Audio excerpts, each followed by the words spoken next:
Good morning. Earlier this week, the Speaker of the House issued a statement on the floor of the House that we would have a rules change, that when members were on the floor, they must always be wearing a mask, except when they were speaking. We have understood from all of you that as long as I keep my distance from you, which I fully intend to do, that I can abide by the House floor rule on this floor. As you all know, yesterday the president had a bipartisan meeting of the congressional leadership. It was very positive. I think the tone of it was very appropriate to the important work that we have to do. Very proud of what the president is presenting, a big, bold plan to build back better for our country. A significant part of that is building the infrastructure of our country.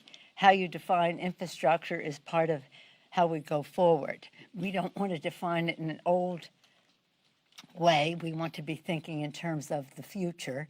But again, we'll see how far we can go working together. Bipartisanship has always been the hallmark of our work on building the infrastructure of our country. It has never been something that we have not come to terms. In the Obama administration, the bill was smaller than I would have liked.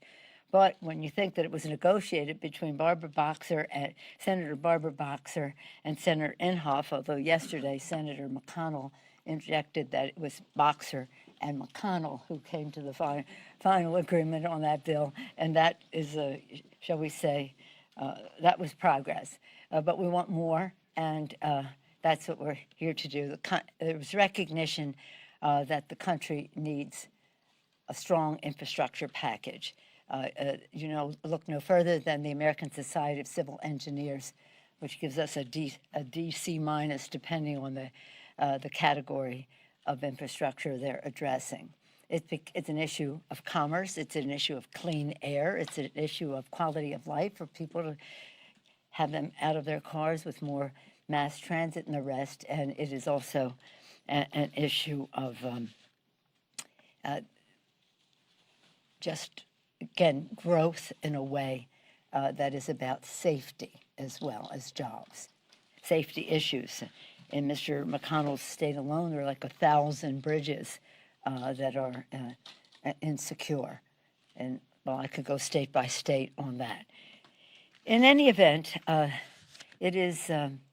We look forward to working as much as possible in a bipartisan way, and I salute the president, as I began my comments doing, for the goal that he has set, the tone in which he has conducted the discussion, well, I won't say endless, because I'm not there for them, the series of meetings he's having with members of Congress in a bipartisan way. And I think today's meeting with the Republican senators, some of the Republican senators, once again. So he's making every attempt, and I think it is bearing fruit.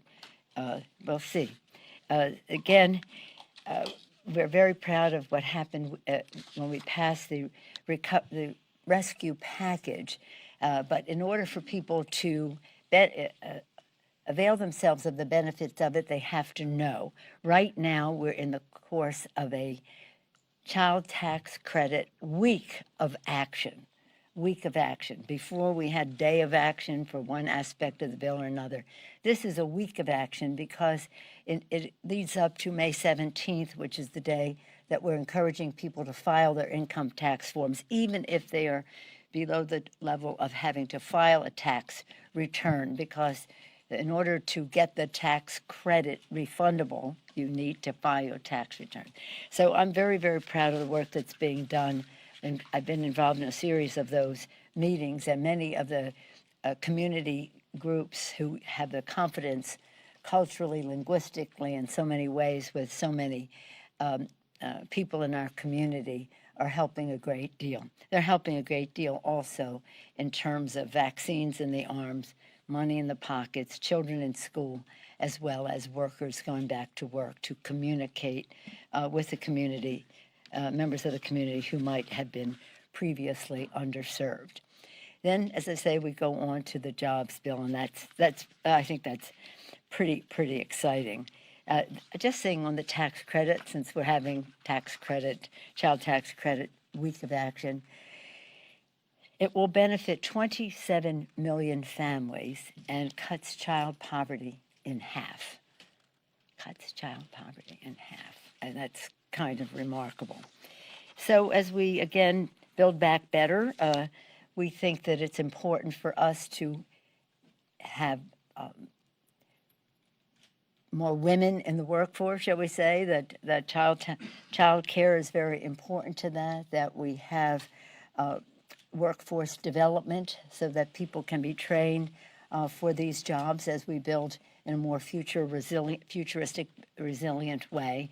And that's why this package has an integrity to it, a oneness that says if we're going to build back better, if we're going to have many more people involved, both in the job creation and the equity that could come from contracts and the rest for women, veterans, people of color, rural areas and the rest, that we have to be more open to many more people being involved.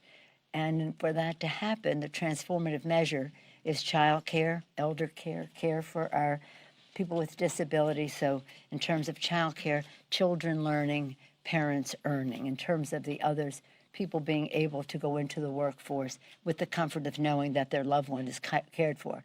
And that goes with the respect that we would have for the workforce to get that done. So I'm very excited about everything that the president is putting forth. To me, it's like the promised land of so many good things. But of course, I want more. But that's the president has modulated his proposal in a way that hopefully will be as bipartisan as possible, as green as possible, and as soon as possible. The other subject I want to bring up today with you is what is on the floor today. We have this bill on the floor that means a lot to me as a mother of five. That's the Pregnant Workers Fairness Act, a bipartisan step to ensure that women are no longer forced to between the healthy pregnancies and their paychecks. Any family members in the room know that the blessing of a child coming into the family should not be jeopardized by any heavy lifting on the job, but that's to put it simply. I'm especially pleased that it's going to be strongly bipartisan, and I'm excited about that personally as well as officially. I want to talk a little bit about some security issues that we're hoping to bring to the floor next week. One of them is the supplemental. Rosa DeLauro, chair of the Appropriations Committee, may be prepared to file that today. It's in the works, and that would come up in rules next week and to the floor. It's very essential that we get going with that. In my view, it's overdue, but nonetheless, it's urgently needed now. It benefits from the report of General Honore and the cadre of people both from law enforcement and from national security who made recommendations about how to secure the Capitol, how to strengthen the police force, how to have us return to a Capitol where visitors can come, children can experience our democracy. You all can cover it. Our workers can safely do their jobs here. Our custodial staff feels safe, and that members can serve. Sadly, yesterday there was a hearing in the Committee on Government Reform that was quite appalling. It's no use my even telling you about it. You have to see it for yourself because you would not believe that a Republican member on the committee said that what happened that day was just like the normal, orderly visit of people to the Capitol. Really? Really? Well, I don't know on a normal day around here when people are threatening to hang the Vice President of the United States or shoot the Speaker in the forehead or disrupt and injure so many police officers. I don't consider that normal. Multiple people were killed, over 140 police officers were issued, a gallows was put up, and the attackers chanted, "Hang the Vice President." Normal? Yet, in a hearing held yesterday, some House Republicans defended those actions, saying the rioters were orderly and acting similar to a normal tourist visit. They basically, if you saw them, they said, well, they were just walking through between the velvet ropes that are there to direct the tourist path. You have to see it because it was beyond denial. It fell into the range of sick. And that's what we have to deal with when we are saying it's urgent for us to secure the Capitol. Why? It was just a normal tourist day. We have to strengthen our police force. Why? It was just a normal tourist day. And we have to establish a commission for January 6th. Why? It was just a normal tourist day. The same denial that they've acted upon in terms of our colleague, Congresswoman Liz Cheney, the denial that they have there, the denial about what happened that day, the denial for the need for more security to make sure it doesn't happen again, and the denial of finding the truth is what we have to deal with. And we will find the truth. And we're hoping that we can do so in the most bipartisan way possible. I think that that's essential, but I think it's also important to the American people to have confidence in the results of such an investigation. What else do we want to talk about here now? At the beginning of our meeting yesterday, the President talked about the cyber attack on the Colonial Pipeline. As you know, then last night, or was that this morning, he issued an executive order. Very important and something that hopefully we can codify when we get to a place where we would have the votes to do so. But for the time being, an executive order. Really, the first point of it, encouraging the private sector to share information with the government so that we know what the threats are in real time. There are threats quite a bit, and they are. What happened the other day was not damaging the pipeline. It was a threat to the pipeline, but the company decided to shut it down to make sure that they could proceed. Now they have. As of early this morning, they decided to open it up again, and according to the Secretary of Energy, that things should be normal tomorrow, the next day, but certainly by the end of the weekend. There was a briefing for members last evening as more information becomes available. That was an unclassified briefing, but essentially most of what we know is in the public domain. Any questions on any other subject? Yes. Thank you. On the meeting yesterday at the White House, can you tell us, did you hear anything surprising from the Republican leadership about the infrastructure plan, perhaps on how to pay for it? Just anything surprising from them? Well, your question is an interesting one because my motto is, I'm never surprised. Around here, no, I'm never surprised. Almost yesterday, but I'm never surprised. And not at the meeting, but at the committee meeting. No, I think that it was pretty regular. Mitch McConnell doesn't want to open up the tax scam of 2017.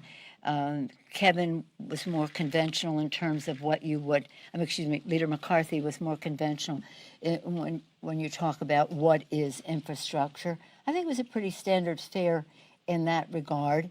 It was, as I say, the president was clear. He wants bipartisanship.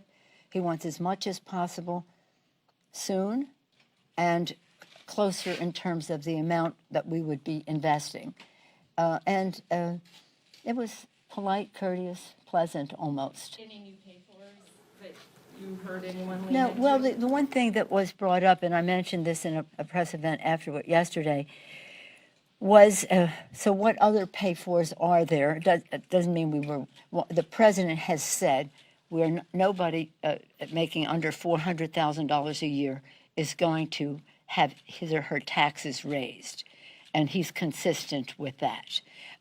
Some other sources of funding include the people that are not paying taxes. Now, we all know it's reported that 50 major corporations in our country paid no taxes last year, none, zero. But they did that by the manipulation of the laws. I mean, I'm not talking about them. They should pay more, and that's something that we have to talk about. But what the president was referencing was the people who are illegally avoiding taxes. I'm not saying ethically or morally. I'm talking about illegally avoiding taxes. And my understanding is it's at least $1 trillion. It could be $1.25 trillion, $1.5 trillion of illegally unpaid taxes in the country. So part of the answer is to beef up the IRS so they could take in those taxes, and that's a big chunk. That would go a long way. We didn't, separate from the meeting, we didn't go into it, but as you know, the chair of our Ways and Means Committee, Richie Neal, has some ideas about Build American bonds and that, but we really didn't go into that. Madam Speaker, clearly yesterday in the Oversight Committee, there were several members of the Republican conference who doubted what happened on January 6th or downplayed what happened on January 6th. Then in the evening, you had an interaction between Marjorie Taylor Greene and Alexandria Ocasio-Cortez where MTG sort of went after her and was sort of berating her in the hallway. I'm wondering just generally, is there a sense that your members are safe here at the Capitol? Do you have concerns about what January 6th has done to the relationships here on the Hill? It feels like things are just more contentious than they Well, have. I think that it was reported to our office about what happened as the members were leaving the floor yesterday, the verbal assault and real abuse of our colleague, Congresswoman AOC. It's so beyond the pale of anything that is in keeping with bringing honor to the House or not bringing dishonor to the House. It's so beyond the pale that you wonder, it probably is a matter for the Ethics Committee, but that's up to someone. I've always kept the leadership offices separate from any motions to take anything to ethics. But as one who served on the Ethics Committee for 7 years, 6 years is the maximum. They asked me to serve another year. That's how I paid my dues to the caucus. This is beneath the dignity of a